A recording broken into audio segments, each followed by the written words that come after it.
biyaya para sa kanila. Kanina nag-misa ako dun sa isang lugar at nagpapasalamat sila. Malaking tulong sa kanila ang solar light na pinamimigay.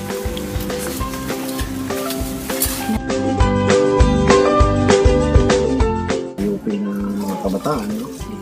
Na tumutulong sa kanila, yan, napakalaking bagay para sa kanila.